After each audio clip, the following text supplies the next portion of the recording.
അടിമാലിക്ക്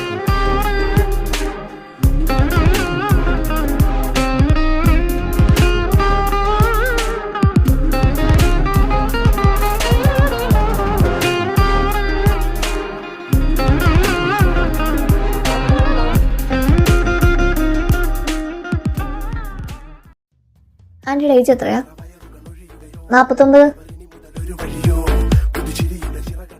അല്ലേ അതെങ്ങനെയാണ് 49 കഴിഞ്ഞ 5 കൊല്ലം മുമ്പ് 49 ഇതിന് എന്നാ ഒരു ഏറ്റക്കുറച്ചിലൊന്നും ഇല്ലാത്ത. കർത്താവേ, ഇത് ഇല്ലാത്ത പറയുന്നത് കേട്ടോ. എന്റെ പ്രായം കേറുന്നൊക്കെ ഉണ്ട്. എന്നിട്ട് കാണാനില്ലല്ലോ. നിനക്ക് കുശുമ്പല്ല മനുഷ്യ. ആരോട്? നിന്നോടോ? ആ, തോന്നാൻ പറ്റിയ മുതലാടാവേ. എന്റെ ഗൗണം ഉണ്ടായിരുന്നു ചായ. അതാ അമ്മച്ചിയെ കാക്കനെ ഓടിക്കാൻ വല്ലതും എടുത്തോണം. ഗൗണോ? നീ കോട്ടം ചോദിച്ചു വായോ, ഞാൻ എടുത്തരാം. എടി എന്നാടി ആ ഫ്രണ്ടിൽ അമ്മത്താപ്പ് കുഴിഞ്ഞ ഒരു കോഴിക്കുഞ്ഞ പോലെ സാധനിക്കുന്നേ. എന്നാന്ന്? നീ പോയി നോക്കിച്ചോ. കർത്താവേ, എന്നാടാ ഈ വെള്ളാട്ടപ്പൊക്കെ ഇരിക്കുമ്പോൾ ഇരിക്കുന്നേ? തണുത്തിട്ട് പോയി അമ്മച്ചി, ചായതാ. ഡേ അല്ല മോളെ, ഇച്ചാച്ചി എന്തേടേ?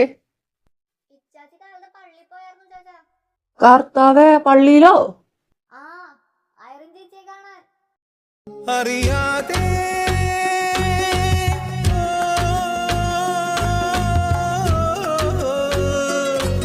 കഥ നാട്ടിലാരുമേ അറിയാതെ കാറ്റുപോലും അറിയാതെ അവൾ പോലും എന്നാത്തിനാ ഇപ്പൊ ഇങ്ങോട്ട് വന്നേ?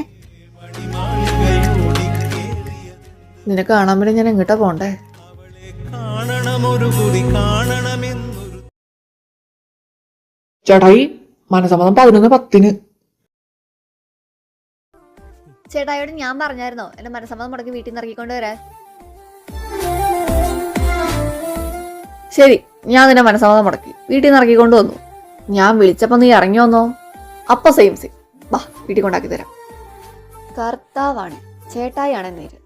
ഞാൻ എന്റെ വീട്ടിലോട്ട് തിരിച്ചു പോകത്തില്ല. ചേട്ടായി വേണം ഒരു കാര്യം ചെയ്യും, എന്നെ ഇവിടെ തിരുവനന്തപുരത്തോട്ടുള്ളൊരു ബസ്സിൽ കയറ്റി വിടും. എന്നേച്ച് വേണം നിന്നാരേലും തല്ലിക്കൊന്ന് ചാക്കേസും കൂടെ എന്റെ തല വരാൻ.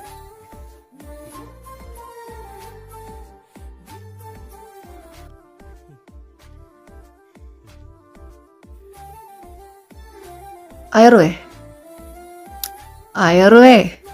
എന്താടാ നിനക്ക്? നാളെ ഞാൻ അങ്ങോട്ട് പരിപാടി പോയേ. പിന്നെ എന്തിനാ ഇങ്ങോട്ട് വന്നേന്ന് ചോദിക്കരുത്. ആൽബിജായ, ഈ ചേട്ടായി ചേച്ചി എങ്ങനെയാ സെറ്റായേ? 12 കൊല്ലത്തെ ഡാർക്ക് പ്രേമാടി പോയെ.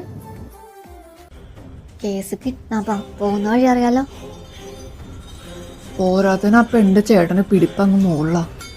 ഇവിടത്തെ പോലീസിന്റെ കയ്യിൽ അവരെ കിട്ടിയ കേസ് ഇവിടെ ഒന്നും നിക്കത്തില്ല.